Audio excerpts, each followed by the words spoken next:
With me today is Mario Simon, consumer expert and growth-oriented leader, recognized for developing talent and highly engaged teams. Mario, welcome to Say Hi to the Future. Thank you for having me. So you've had an impressive career. Boston Consulting Group, a little bit of McKinsey at the beginning, change makers, which we'll talk about. But you started with some education, a couple of degrees at Yale. But it all actually, to me, reading it started back in Athens at the American College of Greece. What brought you there? Yeah, so I was born in Athens, Greece. Ever since I was a little kid, I was very curious about human behavior and what makes people tick. I remember from my earliest memories that was something that intrigued me with my friends, with my family, with world affairs. And so when I wanted to do a advanced degree, I looked for a place that really specialized in that. When I took my first economics course at the American College of Greece, I just fell in love with the idea that there is a science out there or a discipline out there that combines human behavior and understanding of deep human and psychological needs with numbers and frameworks, and being able to frame it in some way and understand it and apply rigorous logic to that. So that's the beginning of my love affair with economics. When I came to Yale, I had a professor who was really forward thinking and suggested that while I was doing a lot of math and a lot of game theory, that I should look at behavioral economics, which at that point was a very nascent subject, Mhm. which truly tried to combine psychology and economics into a more fused field. And so I did that. I got my PhD in behavioral economics. I spent some time at Stanford as well. At the time, many of the people who today are Nobel Prize winners were, at that like junction in time doing that work. And so, and then, uh, it was the dot-com boom. All the MBAs were going to Silicon Valley to build companies like Google and Yahoo, and McKinsey and Company was hiring PhDs, MDs, and JDs because they didn't have enough talent. And so that's how I was introduced to the business world, and I spent 5 years there.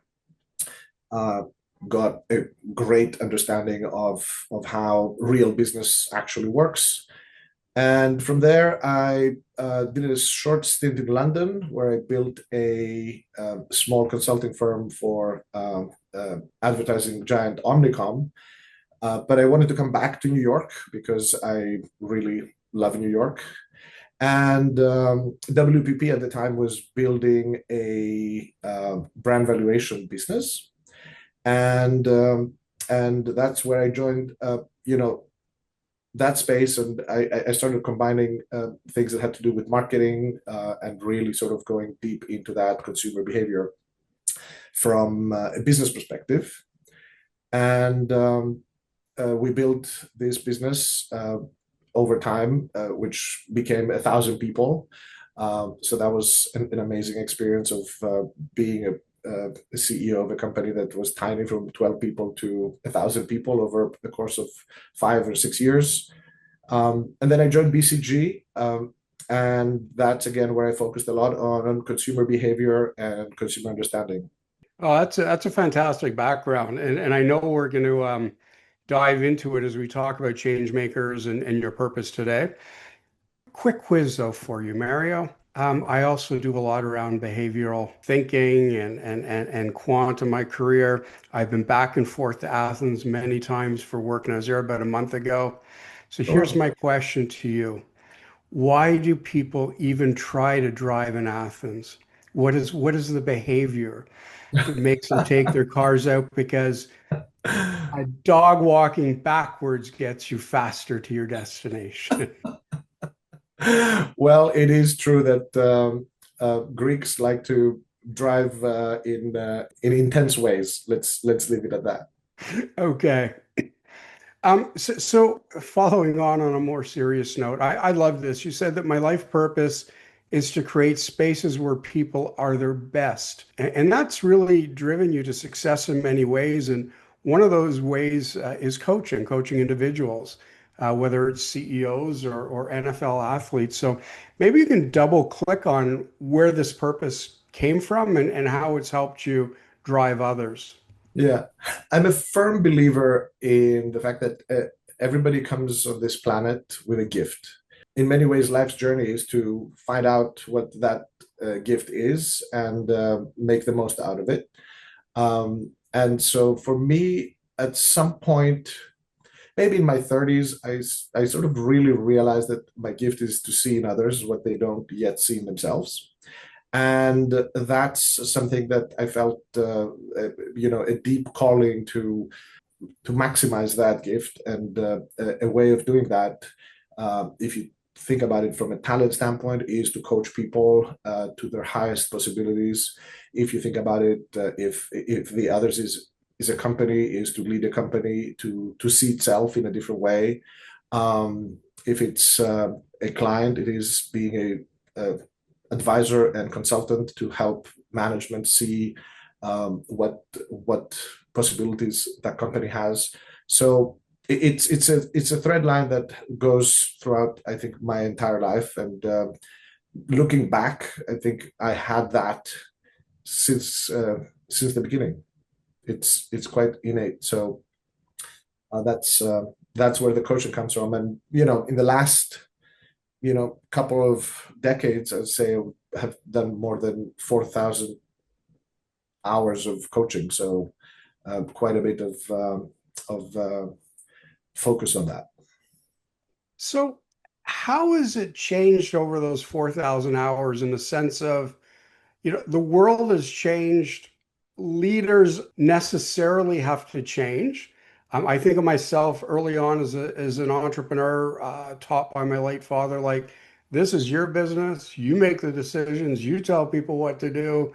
And boom, just keep going forward. And as I evolved and started working on entrepreneurship, writing books on that, so engaging people in the innovation process, I know he was an amazing entrepreneur from a different time, but he was still stuck in that. Why are you asking everybody? And the truth is, as leaders at my age, we've had to go through that major change. So have you seen that in your coaching? Have you seen other shifts or led people through other shifts? Yeah, absolutely. So I think there are things that are pretty constant in human evolution, and there are things that are also changing from a context outside. I personally have a coach. His name is Joe. I've been with him for 20 years. I met him in 2005, 4 or 5. And every single big decision, whether it's personal, whether it's marital, whether it's business, whether it's being stuck on something and needing to have a different perspective, has been massively influenced by my relationship with him. So I've seen firsthand the impact that relationship can have. Um, what I would say is that success is an inside out job, not an outside in job. So that I think is very constant. And so there are core learnings that go back to ancient times in terms of leadership and being able to be present and create that followership necessary to achieve events. If you think about it, human beings are very ingenious and smart animals, but at the same time, their ingenuity only works through teamwork. And so leadership is fundamentally followership. If people are not following you, however ingenious and smart you are, Mm-hmm. you really can't achieve much. And what I think has changed is how people team, right? So the models of you make all the decisions and people will follow because of your institutional authority or your expertise. That still exists. Obviously, institutions are still very powerful, and obviously, expertise is super important. But the way people engage today has actually changed. And so the nature of teamwork has changed, and leaders have to adapt to that. Otherwise, they won't be leaders because leaders need followers. And how, I just think too of, I mean, how to connect with and understand next generation. I think as old as time is, oh, these kids don't get it. And I think we probably heard it from our parents, we heard it from leaders. And I truly don't believe that with this generation. I think this generation is much further ahead in some ways. I mean, yes, they communicate through hieroglyphs, hieroglyphics, not really big on that. Um, but the reality is that they are sharing those thoughts with people from around the world at any time of day on any topic, with anybody, small group, large group, that they want to. And I think that that's opened up their eyes to more opportunity or more insights than we may have had because we didn't have the internet. We did not have that ability to click. So what does that do as a leader bringing in this next gen? Because yeah, they are seeing and doing things in much different ways, much earlier than many of us ever had the chance to. Yeah.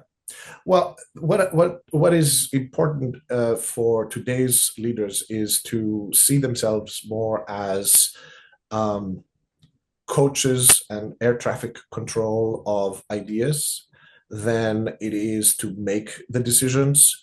I think decisions now emerge more collectively in teams.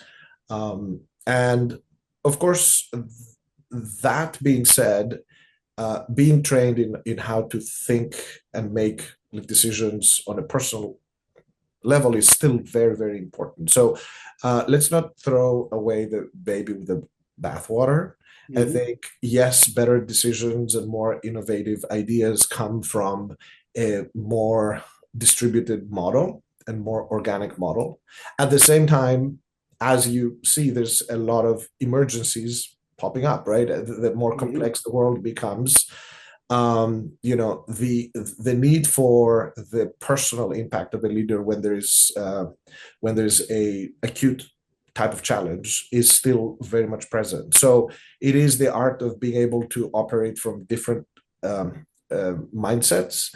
If it's an emergency, people need to be highly accountable and step in and actually make some calls, while at the same time, when we're thinking about long-term um, decisions, evolution of products, of services, or how our society works, then the collective becomes very, very powerful in informing those choices. So I think it's a balance, and I think being able to have those perspectives at the same time and being able to toggle between them, that is what allows great leaders to emerge.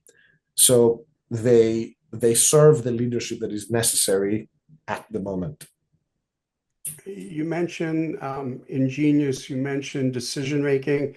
One of the things that I've found, one of the critical things that I've found is that leaders don't understand, many leaders don't understand the difference between a complex challenge and a wicked challenge. Complex having obviously many inputs, one clear output. Wicked having no clear resolution. There's ambiguity, there's incomplete information, there's uncertainty. So you have to come to a resolution, your best understanding of way to go forward.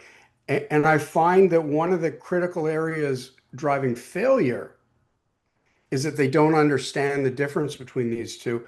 Are you seeing that type of thing? Are they recognizing wicked challenges, or are they still treating complex and wicked in the same sort of manner?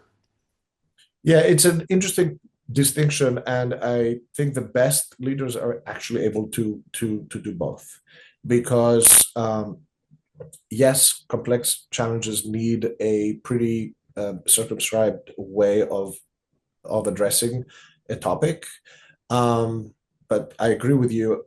The word that comes to mind when you say uh, wicked is quantum, right? So Mhm. basically, you won't know the outcome until something's fall in place, and being able to be present with that, and being able to, in some way, it's also the art of letting go. Like, you need that capacity of ability to be absolutely focused and absolutely orchestrating the best possible environment that leads to the answer, and at the same time being able to let go, that if the circumstances don't actually get you there, that you can actually quickly move to the next way of thinking. And so for me, that's where integrity of values is a very, very critical factor, in order to know that at least we're operating from the highest principles we can.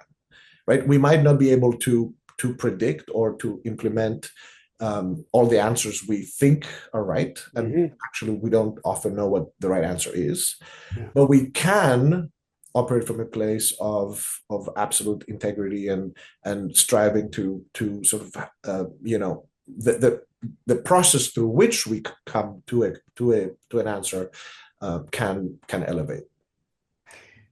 So as you describe that, I'm thinking about now leadership and leaders, CEOs. There's working with their team. There's also working with the board. Yeah. And I had a CEO in the US, would be sort of a mid-sized organization. The person came from, was trained by a company well up in the Fortune 100, and was rubbing up against the board with, but can we do more research? Can we do this? And they said to the board, at some point, you got to use your gut. We have all the information we're going to have. We're not going to have a clear, this is the way to go. That's why so many things fail in business. Yeah. Is there something that you do in your coaching to help people through, to help leaders at the C-suite to get over and work with their boards more effectively? Yeah. So boards, and depending on the size of the company, but boards in many ways manage risk. That is one of their primary responsibilities. And so typically you will see the tension, and I think it's a healthy tension most of the time, between management teams who might want to take risks in order to reap the benefits of the risks, and boards whose job is to sort of manage what risks the corporation doesn't take. And so I think that to me, the advice I always give to CEOs is to see that as a healthy tension, to recognize where they're coming from, to help them recognize where you're coming from. And communication, as in any relationship, is the most important factor there. So that to me is the key. Sage advice. So moving on, Mario, thank you for that. And I always bring it out because so many times we forget that leaders also report to other leaders once they get to the C-suite. And I never want to overlook that, having been there for many years in many different ways. Again, there's 4,000 hours of coaching. You provided some incredible insights, but you refer to yourself as a growth alchemist. What is that, and how do you influence people in a way that A, they feel they are in charge of growth, and to stimulate it itself? Yeah. So alchemy is basically the transformation of something into its highest possibility. That's what alchemy is. And um, and for me, as you said, my life purpose is to help people be their best. And so my whole career has been around thinking through what are the conditions that I can create as a leader, what are the support and scaffolding structures that I can create around people, how I need to show up, and how I need to work on the inside instrument to show up in a way that inspires and excites people to take those steps to realize their highest possibilities. So growth alchemy is really creating the conditions, if you will, for great things to happen and people to see the potential and the possibilities that they have in front of them, and then take the steps to realize them. And with the book that you're now writing, For You, From You, are Yes, these some of the things that you speak to? that's exactly right. So, Free You From You is a book that I started writing a year ago. And it's really about every person's journey on this planet. We come into this world as babies, free, right? Free from everything. We don't know what's going on. And in the process of being socialized, being conditioned, learning how to function in the world, we adopt success programs of how to do things, and we inadvertently, all of us, adopt programs that hold us back. And the truth is that many of the programs that are success programs initially are the same programs that, if they're not updated, actually hold us back. And so that is the fundamental sort of essence of the book, which is talking about the journey that people have and creating a framework around it and creating awareness and consciousness around those steps. And I've come up with a very simple, but I think very powerful framework that people can see themselves where they are on that journey. And if they wish to sort of take the teachings and the advice in the book, hopefully help them accelerate how they move through that journey in a more holistic, in a more joyous, in a more abundant way. So, can you give us some ideas on what might hold us back as leaders? Yeah, so I start with a story that led to me being with my coach. So as a kid, I was a severe stutter, a very, very serious stutter. And, I sort of had some help. I was working through it. I was pushing through it. And, it improved over time. And then when I got in a stress situation, when I went into the business world, it came back, and it was a real issue, and I would experience it as a real issue. And so when I met Joe, one of the things I called him for that reason, and he said, "You know that you're not a stutterer, right?" I said, "Well, from my experience, I very much am." And he said, "Well, if you're in your bedroom by yourself, can you say every word without any disfluency?" And I said, "Yeah." She said, "So it's not that there's something wrong with your motor system.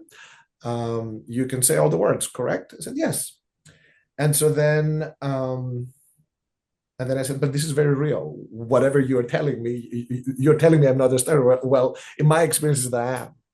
And and we went back and forth, and I sort of started getting frustrated with him that he's sort of not getting it and not getting me. And it was our first call, and I said, "Okay, well, thanks very much." He said, "Well, before you go, would you do me a favor?" And I always get emotional, like when I speak about this. So if I do, excuse that. He said, "But before we go, would you do me a favor?" And I said, "Sure." He said, "Well, can you go in front of the mirror every morning and take a newspaper or like whatever and just read it and stutter as much as you want to the mirror for 10 minutes, 15 minutes." And it just all came coming down. It was because when he said that, I realized that I could choose to stutter. And by doing that, I realized that I can choose not to. Hmm. And this just, and I never did the exercise, right? I never actually stood in front of the mirror. And I never, but from then on, basically, I realized that I was not a stutterer, but I had an identity that identified as a stutterer. And that was what was holding me back. And now I would say that whatever was the genesis of the stuttering, and some childhood experience that I have no memory of, or like some anxiety as a kid, I don't know like what it was.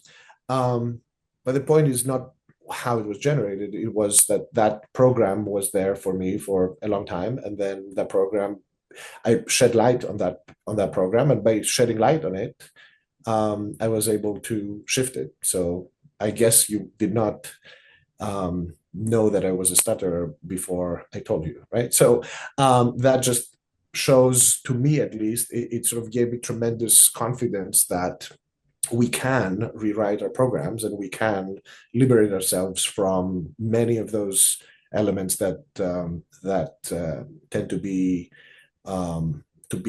embedded in us as this is who I am. And so, Free You from You, the book, is all about saying that everybody's journey is a journey of trying to figure out who we are. And then I had kids, and I remember my daughter, in front of the mirror, she goes and she points to the mirror, and she tries to understand who she is. Right? It's ingrained in us to want to know who we are. And so, now my kids are and sort of like entering the middle school. And again, who am I? Am I the social kid? Am I the nerdy kid? Am I the fun kid? Am I the isolated kid? Am I the sports kid?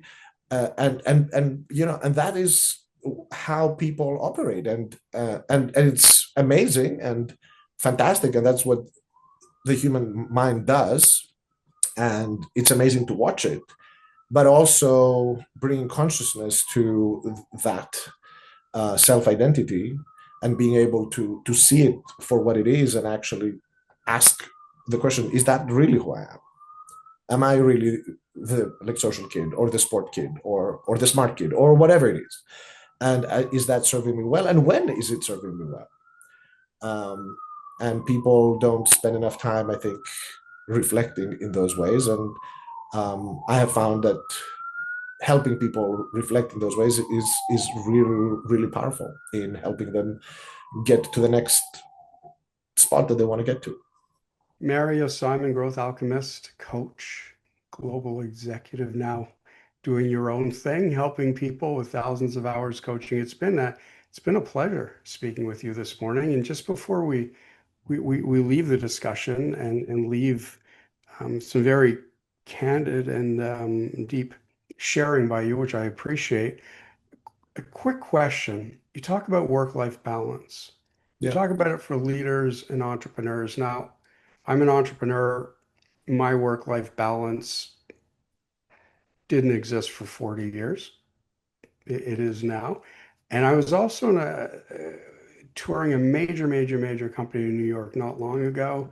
It's part of an innovation council. And of course, my entrepreneurial mouth, they're talking about culture and work-life balance and the tens of millions I put into the office and look how beautiful in these areas.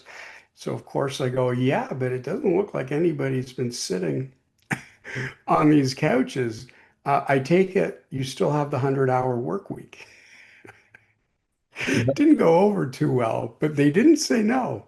So how do you actually find that when your employer is going, hey, if you work 100 hours a week for the first 5, 10, whatever years, you're going to make it? So, what is the question? Is the question, how do we manage workforces from a work life, or how do we manage ourselves as leaders? Or I would say, how do we manage ourselves as leaders? And if we do say work-life balance is important, how do we truly bring that to an organization? yeah, so as leaders, my feeling is that the best advice I can give is see yourself as a whole person. And one of my favorite sayings is, people don't buy what you do, they buy who you are. And so working on the who you are part is super important. And that who you are part can be something that is a through line between your work life and your personal life and your family life and your friend life. And we show up with different identities, with different masks in different parts of our lives. And the more sense we can make between the different identities and different masks that we wear to show up, the more integrated that is, the more seamless and the more powerful and the more fulfilling experience I think one will have. And so that's my advice from a leader standpoint. To help workforces, I would say, is to actually take that gift of leadership that we see in ourselves and actually give it back. Give it back. In all my companies that I've run, I remove the word leadership team from anybody, like executive leadership team or senior leadership team or that leadership team. Because if you have a leadership team, what you're saying to the organization is that the others are not leaders. And the only way to harness truly the highest possibilities of people is that everybody is a leader, right? The story that somebody said, when Kennedy went to NASA and asked the person who was sweeping, and so what do you do here? And he responds, I'm helping put a man on the moon. That is an example, I mean, of which demonstrates exactly that. If people feel that they are leading, they will figure it out, and they will take their gifts in a very much more voluntary and focused and impactful way, and give them to the purpose of the organization. And the organization, obviously, the higher purpose it has, the more Sure. likely it is, right? If you're trying to put a man on Yeah. the moon, probably that is a high purpose that excites and inspires people. Mario, Simon, thank you so much once again for joining us on Say Hi to the Future. Of course. Very nice to see you.